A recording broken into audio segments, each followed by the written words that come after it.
Hi folks, I'm Alan Watt and this is Cutting Through the Matrix on the 19th of October 2012. Newcomers, I suggest you make good use of the website cuttingthroughthematrix.com. You'll find, I don't know how many audios are up there now, there's well over 1,000 audios and always growing. And I go through the system, the big system you're born into, and explain the guys behind it, the guys who gave you your reality. And they really did give you a reality because they hired thousands and thousands of think tanks and specialists to work round the clock every year for the last 100 years, basically, to guide society the way it should be guided into the perfect society to suit the masters, you see. And it's well documented by those involved. The history is definitely there. And it cannot be denied. So help yourself to the audios there and find out what's all behind it. You'll find most of your reality is nonsense, including even your behavior, in fact, and the modes you adopt in your culture, because these guys give you your culture. They run the media, the entertainment industry, everything to make sure you're the ideal, basically, airhead for your era. And they've done it to us all, generation by generation. It's all a science, you see. And find out how it's done, who's behind it, and the big players that came out and published their books about it that were heavily involved in the whole process. And also to remember, you are the audience that bring me to you. I don't bring on advertisers as guests who are there to sell their products. And I don't have shares in companies that sell products. All I have is the books and discs at cuttingthroughthematrix.com to help me take over. And if you'd like to help me out, buy them, and or you can donate. And you can go into cuttingthroughthematrix.com to find out how to do it. And you can also donate, as I say, or buy these things. Now, from the US to Canada, you can use personal checks or international postal money orders from the post office. You can use PayPal or send cash. Across the world, you've got Western Union, MoneyGram, and PayPal. And straight donations, remember, are awfully welcome in these austere times. I'm not building an empire here. I'm just trying to get the truth out. And what a truth it is as we go through the farce of politics, which is just your Punch and Judy show for the public. You don't vote a new guy in, you vote the whole bunch out. You're sick of them, that's how it works. And you go from left to right and left to right, and you always vote them out after a time. You're so sick of them. And that stops you having rebellions every so often. And of course the politicians are just that. They're the front men put in by as their own historian said at the Council on Foreign Relations. Every president, prime minister has been a member of this organization for 100 years at the top. So across the world, by the way, which means that they're just the showmen. And they're there to take the rotten tomatoes and all the curses and all the rest of it. That's their job. Is that the one agenda, this one agenda steamrolls ahead with everyone involved in it, because there's no other agenda, just the one. And we're going into the stage now where we're completely global, as you know, and we're selling off assets across our own countries to overseas. That was planned out in the 1990s at the big 2-year meeting they held in France.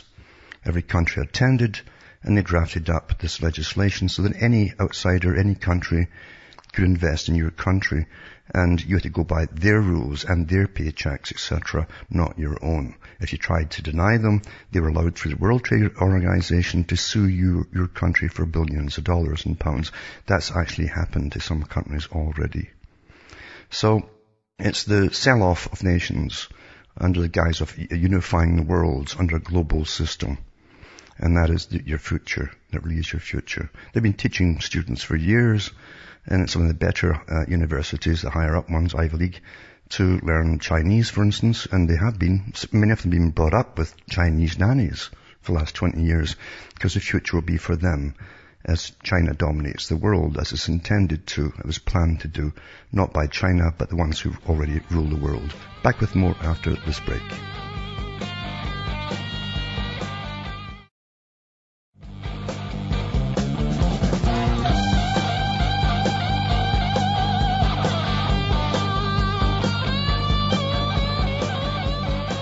Hi folks, I'm back cutting through the matrix, and it really is such an amazing system we live through, because you understand there's only one system. There's one system, and you see the same MO wherever you go. You know it's one system.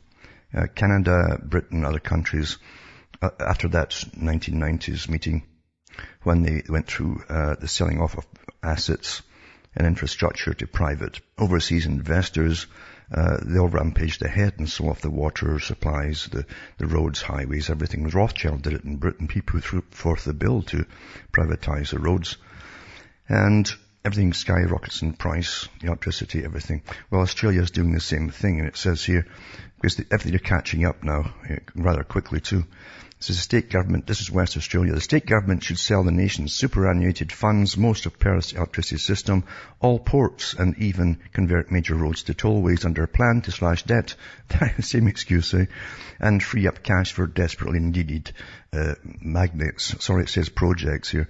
It says Infrastructure Australia believes Verve, Western Power, Fremantle Ports, the Water Corporation and Forest Products Commission should be sold in a move that would reap the state tens of billions of dollars.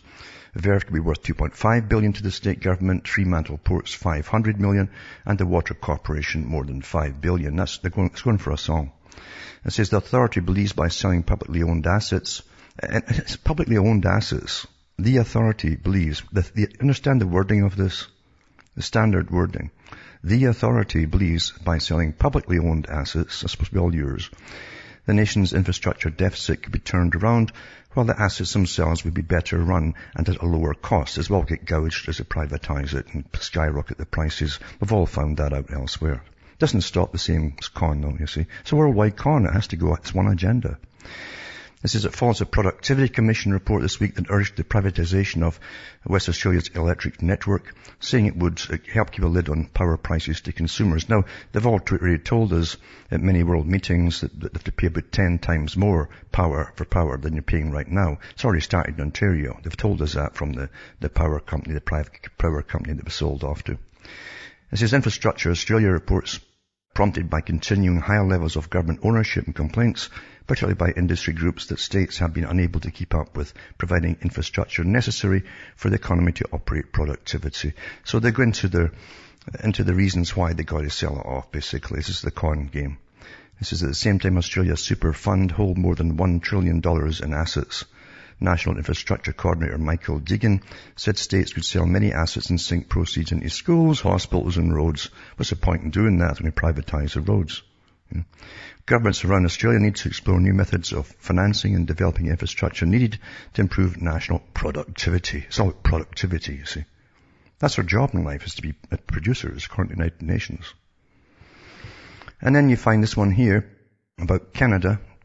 And it says by November, the first 3 of China's national oil companies will have more power to shape Canada's energy markets, as well as challenge the politics of this country, than the Canadians themselves. And they go on to say that you can thank Prime Minister Stephen Harper for this economic treason. No, you see, they say that deal was struck in the 90s. For 2 years, they kept out the mainstream media as best they could. CBC did touch on it at one point, and they let one person in who was a communist from Canada, and only asked nothing but Canadians. She says, I just hope you treat the Chinese workers well in your own country. And that was what she really went for. But it was a signed deal then, trying to keep the lid on this. Every country was involved. So long before Harper came along. The new agreement will not only support more foreign takeovers of Canada's natural resources, but pave the way for CNOOC's dramatic $15 billion purchase of Nexon. That controversial deal, which the majority of ordinary Canadians oppose, presents the largest ever overseas takeover of any firm by a Chinese national oil company. Both the trade deal and Nexon sell-off prove that no one betrays Canadian interests better than a right-wing prime minister. It wouldn't matter who it was in, because left-wing, they all signed it too. Actually, they came up with that idea for the French 2-year meeting. Beholden to the interests of big oil and the myths of free trade. Now, every literate Canadian recognises that Harper, the libertarian economist, has been flying kites with pipeline lobbyists funded by China's national oil companies, as well as the 1%ers now ruling China for some time now.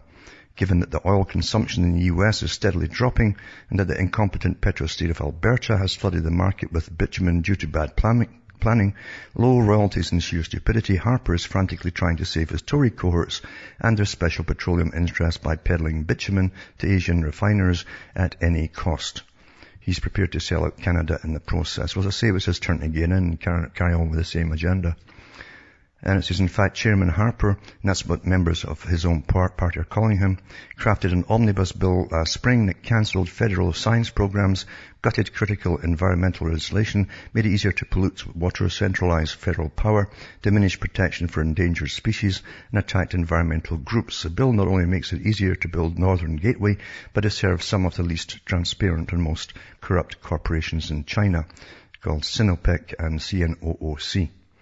But Harper's omnibus bill, which declared Canada formal entry into the ranks of dysfunctional petrostates, was but window dressing for the Canada-China Foreign Investment Promotion and Protection Act.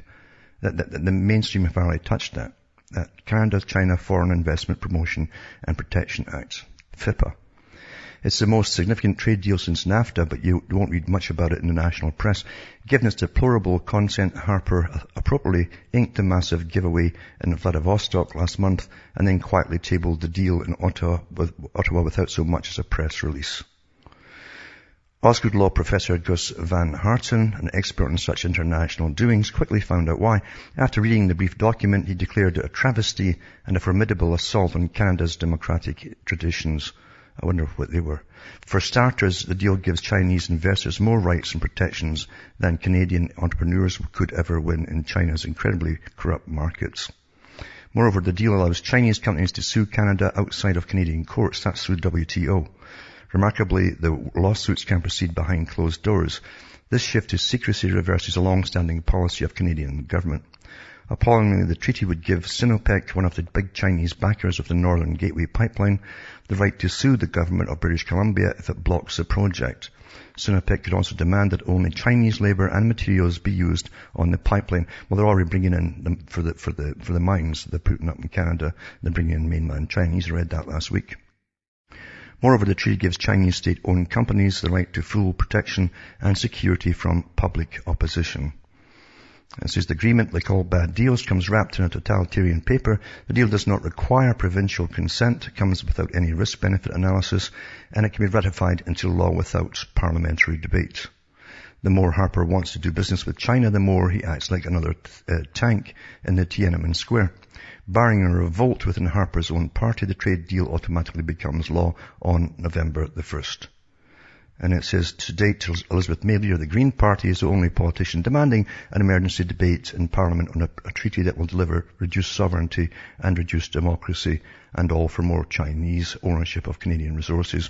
Well, it makes no difference because I say the left wing, look at the left wing in Australia and how well they're doing with their deals there with the Chinese too. So, forget this left-wing, right-wing stuff. That's the con.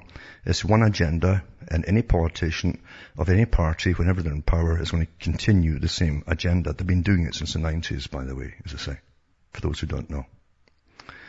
And then this one here, it's another one too. It's in 2 weeks, Prime Minister Harper could pass the most secretive and sweeping trade deal of a generation. It's with the same thing, and it's really a protest. If you want to add your name to it, you can protest to it. And just send it in for all the good it will do anyway. As I say, every country in the world signed on to this deal in the West, I should say, including Far East Australia, New Zealand and so on. They always had a plan to sell off all your assets and so-called publicly owned assets, not that you really own anything at all. And this article here is from Britain, from Scotland actually. That really is the test bed for the new man and woman, you see. I think there won't be any men, really. They'll have a new name for them after they're finished. But it says, I've mentioned this article before, this particular topic. Inverclyde Council has taken GIRFEC, G-I-R-F-E-C. GIRFEC came out from Sarkozy, and a whole bunch of them who were involved in creating this new society, birth to death, monitoring, behaviorisms involved. You have to see psychologists from childhood, all children, by the way. And they come into the homes and study all the parents and to train the new generation the way that they want them to be the perfect little, clones. It says the council has adapted the GIRFEC Shinari well-being indicators. It sounds nice, that well-being, eh? To get it right, not just for every child, but for every citizen and community as well. It's got a chart to the right to show you how it works. Angela Edwards, and I can't find anything on this woman, her background or whatever. The Council's head of inclusive education, culture and corporate policy. Now think about this. The Council's head of inclusive education, culture and corporate policy. explains all authorities will be using the well-being indicators to plan in children's services. But we don't just want a nurturing class or a school. What's a nurturing class? Is it somewhere they stick a tit in your mouth with milk in a bottle or something, and you suck on it? We want a nurturing authority. I can imagine that's where they splatter all over your face when you're going to complain. We adapted the descriptors so they could be applied to the whole council. So where the council is planning a new road or refurbishing a museum, the well-being indicators drive that planning. Any child who lives in Inverclyde becomes a citizen of Inverclyde and lives in a community in Inverclyde. It's about trying to impact on that child's whole life, says Ms. Edwards. So in other words, it's about bringing you up from a baby, basically, monitoring you the whole way, and they come in with other agencies if they think you're wandering from the design path that you're supposed to be on, and engineering a society. That's what it's about, you see. And it says the vision for a nurturing Inverclyde is focusing on making Inverclyde a place which nurtures all its citizens. Big brother. It's actually Big Mama. Ensuring that everyone has the opportunity to have a good quality of life, good mental and physical well-being, because the way to check your mind all the time. Getting it right for every child, citizen and community. Back with more after this.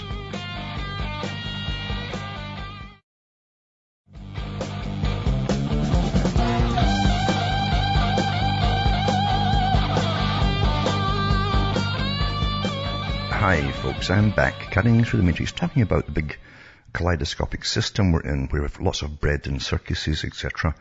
And most things really are bread and circus. Your politicians are bread and circuses. Take all the bread and give you a circus. But the thing is, people never catch on to it because you see, they're not the bosses. The guys above them are the bosses.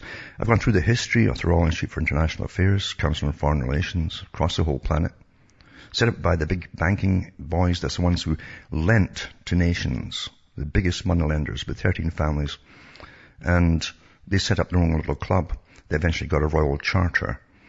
So the Royal Institute for International Affairs and the Council on Foreign Relations across the rest of the world. And they decided to take over all the resources of the world, run it properly, and the wise men would run the world properly, all these top guys. And that's where it's all going. They draft up all the amalgamations. They actually drafted up the amalgamation for Europe. They did it. They admit that. They drafted up the plans for NAFTA. They came on television in Canada and admitted it openly. We don't vote these guys, and they're a private organization, a private club of incredibly wealthy people. They own all the media.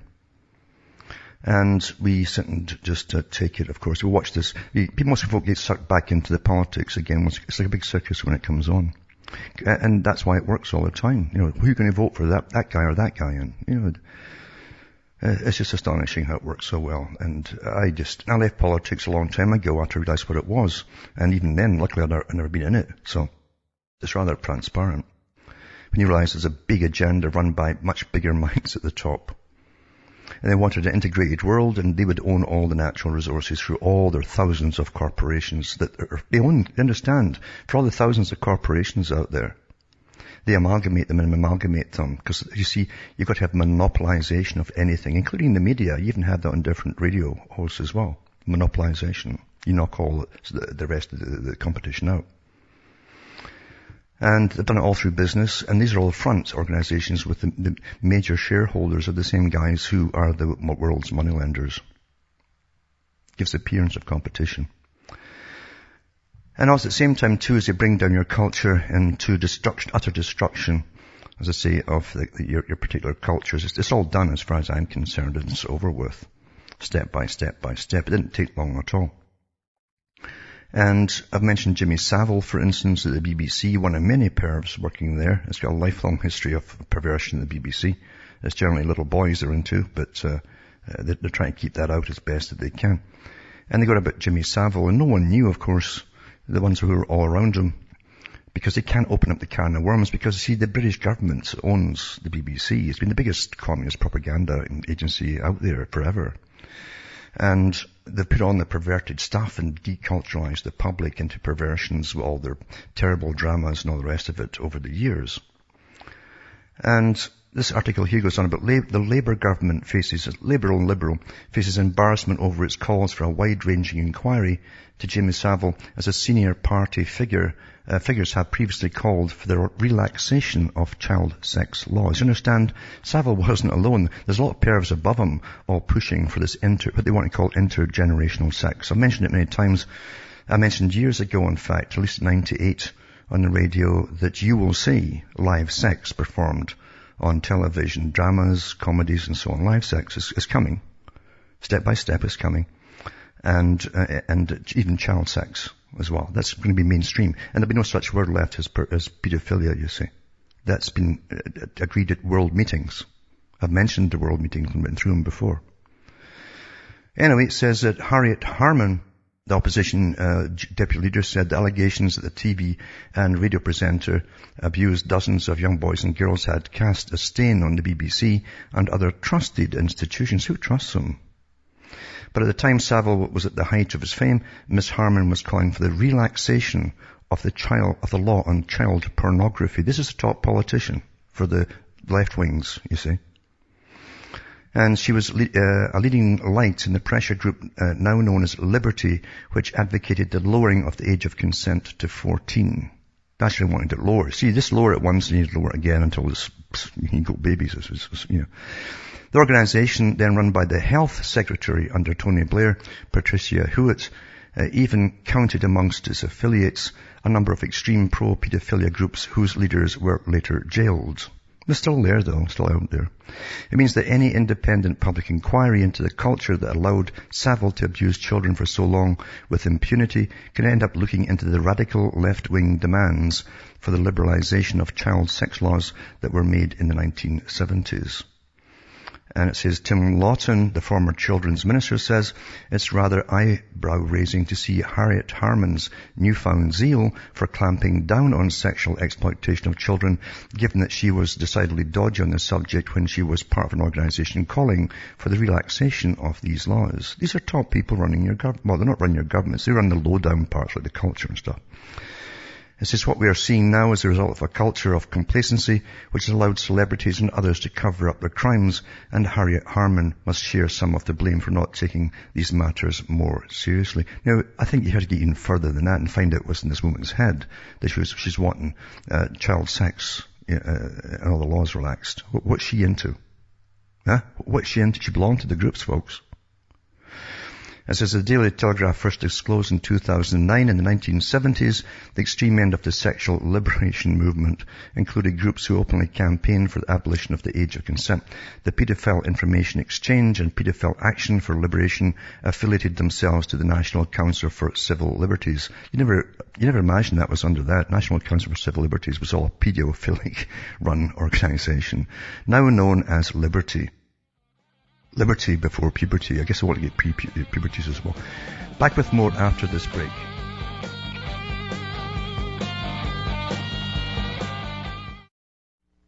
You're listening to the Republic Broadcasting Network. Because you can handle the truth.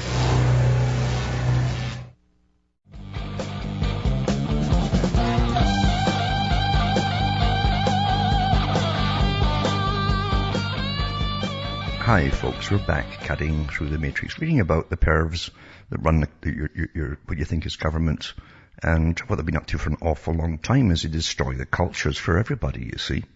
And again, nationally they're tied in with all the entertainment industry, the BBC, etc., as they push their filth across the planet and make things that used to be abhorrent quite natural to do. You see, they always do it in a different situation, and the music playing and all as they rape children and stuff like that. Anyway, it said here that the National Council for Civil Liberties, which was actually part of the Paedophile Action for Liberation, pedos for God's sake. It says here, complained to the press watchdog about their treatment by tabloid newspapers, and in one article admitted it had plenty of contact with the PIE, the pie, it's a Paedophile Information Exchange, a piece of the pie, and argued that children are harmed by having to go to police and courts after they've been raped by an adult. Sorry, it says here a mutual relationship with an adult. That's how they're trying to get round it. Oh, it's doing the children harm having to go through the police and complain about this. It's, a mutual relationship. In 1976, the NCCL submitted a response to the government's plans to reform sex laws that was dubbed a Lolita's Charter, as it claimed childhood sexual experiences willingly engaged in with an adult result in no identifiable damage. That was a big rage back then. They had it in Canada too, by the way. The organisation said that children as young as 14 should be able to consent to sex to reduce the harmful effects of the present laws, which get the people who seduce and pervert them, Just astonishing what's been going on, but folk really, you can't shock folk with this now because they've all been contaminated with watching all the rubbish on television. Anyway, it says, it went on to say it is logical for the age of consent to be abolished, but we fear it would not be politically possible. Ms. Harman, then a newly qualified solicitor, joined the group as legal officer 2 years later. In April 1978, she wrote the NCCL's response to the Protection of Children Bill, which was put before Parliament in order to tighten the laws on child pornography by banning indecent images of under 16s. It claimed that the new law could lead to damaging and absurd prosecutions and increased censorship. Oh, we can't have censorship. She suggested that pornographic photographs or films of children should not be considered indecent unless it could be shown that the subject had suffered and that the prosecutors would have to prove harm rather than the defendants having to justify themselves. The NCCL submission stated, although this harm may be of a somewhat speculative nature, where participation falls short of physical assault, it's nonetheless justifiable to restrain activities by photographer which involve placing children under the age of 14 or arguably 16 in sexual situations. We suggest that the term indecent be qualified as follows. A photograph or film shall not be for this purpose be considered indecent by reason only that the model is in a state of undress. These are the pedos demanding all this, up there with all the politicians who are pedos obviously themselves. Obviously. It says whether complete or partial. B, unless it be proved or is to be inferred from the photograph or film that the making of the photograph or film might be reasonably be expected to have caused the model physical harm or pronounced psychological or emotional disorder. It added, our amendment places the onus of proof on the prosecution to show that the child was actually harmed. So in other words, it's all the victim's fault, you see. Let's put all the onus on them. Ms. Harman left NCCL in 1982 when she was elected Member of Parliament for Camberwell and Peckham, interesting name, by which time several members of PI had been jailed for conspiracy to corrupt public morals. A spokesman from Ms. Harman said, this allegation is an outrageous slur. Harriet has fought for child protection from sexual abuse over the last 30 years. Any attempt to suggest otherwise is untrue and malicious, it says. It's completely untrue that she supported the lowering of the age of consent to 14. She supported equalizing the age of homosexual consent to make it the same as the age of heterosexual consent, which is 16. Actually, in Canada, it is, in Canada, I think it's 16 heterosexual, but they actually got it lowered for anal sex to down to 14 for folk who don't know that. So it was the same agenda in Canada and elsewhere this year. This is a world organization, you understand. It's a world agenda. It's a world agenda. And as I said before too, you will see live sex on the jaded screen. You know, you're coming down bread and circuses down in the end as your countries are plundered by foreign corporations, including your politicians and businessmen. Nicole Kidman quits a real sex film. It says Nicole Kidman has reportedly quit the new movie Nymphomaniac after finding out she had to have real sex on the screen. The 45-year-old actress was due to star alongside Uma Thurman, Charlotte Gainsborough, Stellan and Skarg, William Dafoe, Christian Slater and Shia LaBeouf in Lars von Trier's raunchy new film. But sources say she threw in the towel after discovering von Trier, who directed her 2003's Dogville, planned to make his actors romp for real. That's real sex. Nymphomaniac follows sex addict Joe Gainsborough as she recounts her erotic experiences to a man who saved her from a vicious beating, it says here. I guess if she did that, she'd obviously be a sadomasochist. If she's got beaten up, she starts telling this other guy about her sex life. It may have scared Kidman off, but the prospect of having real sex on the big screen excites and terrifies Shia LaBeouf. The Transformers star was reportedly so desperate to be cast, he sent Von Trier home, made sex tapes to prove he was up to the part. What a disgusting lot, folks. then you really don't know what's running in your culture as you lap it up and what effect it's having on you and all those around you, because it's not just dehumanizing, it's lowering your whole quality and value of life. That's the key to it. Value of life. Another article I'll put up too is Name and Shame Social Workers site. It's not a bad site actually, it seems, but it's mainly about Britain, but I think they're trying to expand into other countries because it's about people who are under the gun by social work departments that grab children, etc., etc. And they're getting organized and fighting back, because it's a huge business now in grabbing children for the authorities. And again, they're involved in a lot of the pedo stuff themselves, for those who haven't been following it over the years. So it's time they fought back to what's happening, and hopefully they'll get something done. Another one too, it's interesting, I never read the article, but I noted something about a week or two ago about some futurist magazine talking about the coming phones, and eventually it gets into your brain, the chip in the brain, like the one they put in DARPA's paraplegic some years ago, to make it all exciting. Well, good luck to you if you want that. Lots will go for it and they won't live long. But anyway, it says mobile phones can cause brain tumours, the court rules. So a court has done this, a high court. A landmark court case has ruled there's a link between using a mobile phone and brain tumours, paving the way for a flood of legal actions. And it says, Innocent Marcolini, 60, an Italian businessman, fell ill after using a handset at work for up to 6 hours every day for 12 years. Now, Italy's Supreme Court in Rome has blamed his phone, saying there's a causal link between his illness and phone use, the Sun of Britain has learned. Mr. Marcolini said, this is significant for very many people. I wanted this problem to become public because many people still do not know the risks. I was on the phone, usually the mobile, for at least 5 or 6 hours every day at work. I wanted it recognized that there was a link between my illness and the use of mobile and cordless phones, he says. Parents need to know their children are at risk of this illness, and which is massive proof actually. They keep doing studies about 4 or 5 a year showing the same thing. This is British Science have claimed there is insufficient evidence to prove any link to mobiles, but the respected oncologist and professor of environmental mutagenesis and Gino Levi gave evidence for Mr. Marcolini, along with neurosurgeon Dr. Giuseppe Grasso. They said electromagnetic radiation emitted by mobile and cordless phones can damage cells, making tumours more likely. They interfere with your DNA. They can shatter some of it. Professor Levi told The Sun, the court decision is extremely important. It's finally officially recognises the link. It'll open not a road, but a motorway to legal actions by victims. We are considering a class action lawsuit. And that's really what it takes, you understand. There's so much, once they start hitting them in the pocket, they have to start looking at it. Otherwise, your government's quite happy to go along with it and have you killed off too. It helps you depopulate as well. And it says, his tumour was discovered in the trigeminal nerve near and close to where the phone touched his head.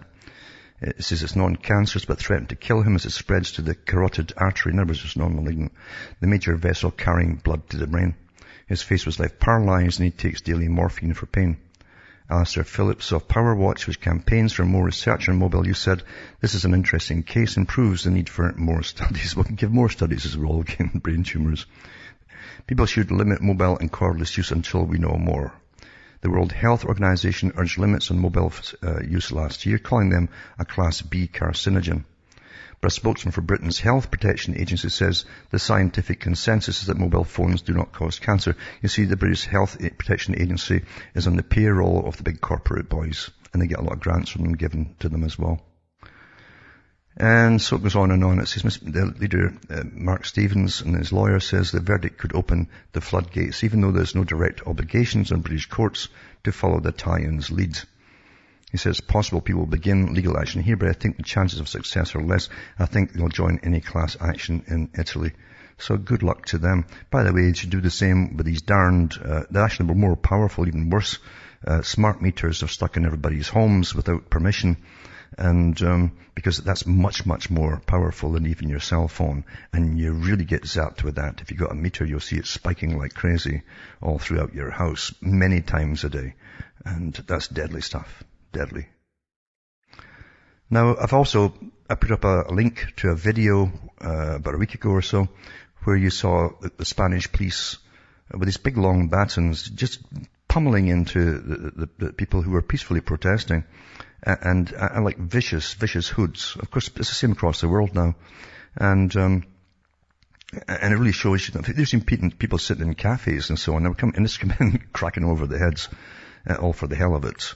Because that's what happens when, as I say, the big power structure that you think is democracy takes the mask off. It's always been the same, folks. It's sheer brute force that makes you obey anything. And even believe anything, for that matter. It says, so Spain proposes a law prohibiting recording and capturing of local police in action. I'll put that up tonight too. This is a recently proposed law by the Director General of Spanish Police, Ignacio Cosido, is actually enacted. It is likely that live or replayed webcast photos on any electronic recordings, such as those seen recently from the Madrid anti-sovereignty riots, may be a thing of the past. But not because they no longer exist, simply because very soon it may be illegal to actually record said events. El País told reports that authorities are studying the possibility that the next update to the public security law could include an article prohibiting the recording, processing or circulation on the internet of police officers performing their duties. That's when they bash your skulls in, if doing so would endanger them or the operation in which they were engaged. These are the same riot cops who typically wear gas masks and full riot attire and shields precisely to preserve their identity.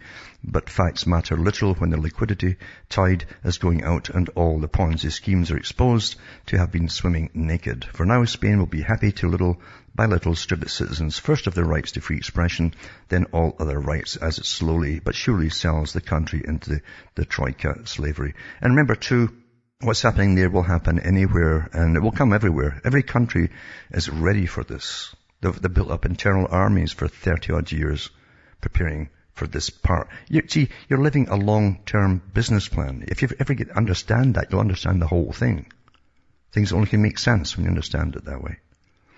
And nothing is unforeseen. Every possible move, including the bank crashes, when they would make the bank crashes happen, what they would get out of the bank crashes, meaning social-wise and politically wise, and big changes for the world. It's all part of it. Is these big central banks, private banks, get more money given to them, and now every citizen is not just bailing the banks out. Perpetually, you'll have to give cash to the banks. These big private corps that are running over, they're above governments. Understand? They're to be the government, the future government. I hope you understand this. You have to read your history, and then it'll make some sense to you. Now, in Texas, it says here, strange domes are to line the Texas coast in preparation for something to come. And there's nice little photographs of these big domes. It says Houston, disaster-proof domes that can sustain winds of excess of 250 miles per hour will cost taxpayers more than $50 a foot. A bit more than that by the time they're finished. FEMA has now offered to pick up the tab of at least $50 million. That means your tax money, folks, to install disaster shelters in and around Houston. And according to the manufacturer, that it's ABC Domes based out of Sealy, division of Golden Sands General Contracting out of Miami, are almost impenetrable, it says. The company has been building these types of shelters for decades. The government has also offered to cover 75% of the costs on structures over 20,000 square feet in size. A facility of this size would cost around $1 million. What's interesting is how recent reports vary in nature. Some say the domes are to protect citizens from hurricanes, while others say that the FEMA equipment will be held in the domes. Actually, that's also where they put you into. They mentioned that years ago in times of, riots and stuff. They put you in the big domes, and you can't get out of them. So I'll put this link up tonight too. And with all the massive spraying that's going on, and the spraying has changed, by the way, they've added some more potent stuff to the spray. Spreads faster for rain, much, much faster. It's also got a yellowish tinge when you see it getting sprayed in the sky. And then the sky becomes very dark rapidly, and then you smell the stuff coming down. It really stinks. You get metallic taste in your mouth, and folk are getting asthma attacks all over the place because of it. Of course, it's not happening according to governments, you see. It's all under national security, and they can't say anything about it. And they're killing all the bird life off and the small animals off, and of course us as well. And it's the new normal. It's been here since 1998 across the world. And they're giving us the weirdest weather. UK experiences the weirdest weather, it says. And it says it's had the weirdest on record in the past few months. Scientists say, no experts. The driest spring for over a century, because they can stop rain, you see, gave way to the wettest recorded April to June, a dramatic turnaround never documented before. Scientists said there was no evidence that the weather changes were a result of man-made climate change. No, they know enough sense that they're doing it themselves. And look at all the incredible amount of photographs about the spraying coming from Britain and elsewhere. But experts, again, from the three bodies, experts warned the UK must plan for periodic swings of drought conditions and flooding, you see. Because you see, they're manipulating all the weather now. I also put up that PDF from the US Air Force, again, it's manipulating the weather, and how they have total weather control, etc., etc. I'll put that one up from the horse's mouth, at least from the American side of it. So it's quite amazing as they've been doing it. You don't get rain now when you watch them spraying, then you get these monsoons coming down. That's part of it too. There are times and they're using it for weather warfare. You understand? It's no coincidence that Rothschild bought over the Weather Channel. And at the same time, vastly, a few years before it, into India and others with his, Synergia, the GM company that he owns, modified company that he owns, and bought up all the farms in India and elsewhere and started betting on a futures market for food, where it's going to be drought and where it's going to be flooded, etc. It's no coincidence, folk. These guys knew it was coming because they're all involved in it, including the spraying, because they own the mines that all this crap comes out of that they're spraying on you. Back with more after this.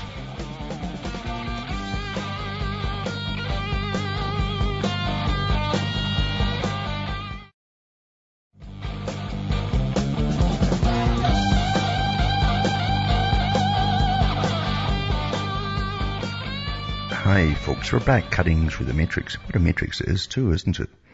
And just mentioning too about all the spraying that's going on and how they got their food up on the world's futures market, and they bet on droughts and they bet on flooding, and a great thing for the guys in the know, isn't it? Because they know where they're going to flood and they know where they're going to give you drought.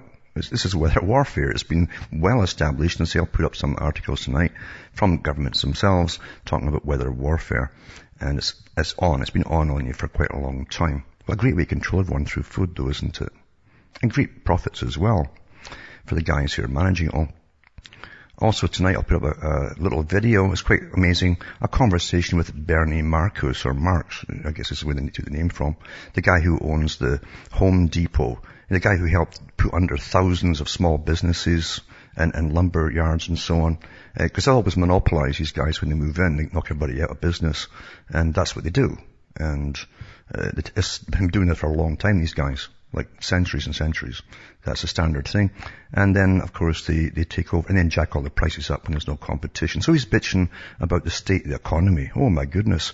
And how bad Obama is. Not that there are guys any better, but guys like Bernie have been given the word. You see, they're given the word from their own guys to go for the other guy. That's how it works.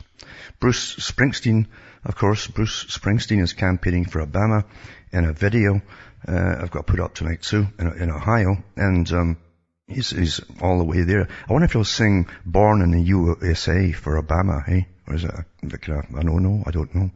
Anyway, I'll put that up tonight too. And this one here, I put Victoria Grant, this little girl that came out with Canada's video on Canada's banking system, so a 12-year-old can understand it, since it's given by a 12-year-old. It's very simple. And also too, this one here from the Telegraph, that members of Parliament, every year this happens, they're refusing to disclose their expenses now, because now the members of Parliament are getting all their public expenses from the taxpayer for their special houses when they have to attend Parliament and all that, and they buy lots of them, then they're renting them to each other. We're paying for all their mortgages. Is it supposed to be working for the government, or for you? What a joke. I'll put that up too. It's quite interesting. And also, Miss Gillard in Australia, it goes through her history. She gave support for the unions group registration, the trade union association, for which hundreds of thousands of dollars were stolen by a former boyfriend of Prime Minister Julia Gillard, was registered only after Ms. Gillard vouched for its legitimacy to West Australian authorities. So she and her boyfriend seems to have diddled a lot of cash out of the union, actually. And that's been known for a while, but that's why all these laws came out, to try to stop journalists talking about politicians. There's just too much muck to be raked up here, and they've done their best to do it. They've actually pulled in one journalist, actually, for being politically incorrect, and he's been ordered by the government to take journalism training.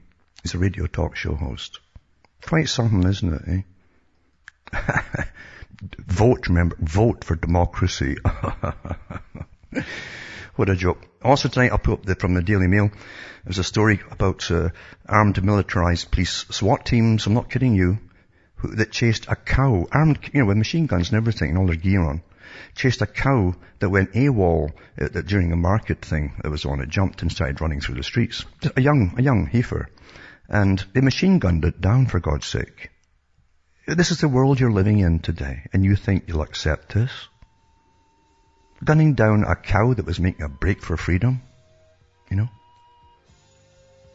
You shouldn't have armed SWAT teams walking around in any kind of natural society, folks. And you're all taking it for granted. God help you. God help us all. From Hamish and myself in Ontario, Canada, it's good night. And may your God or your gods go with you.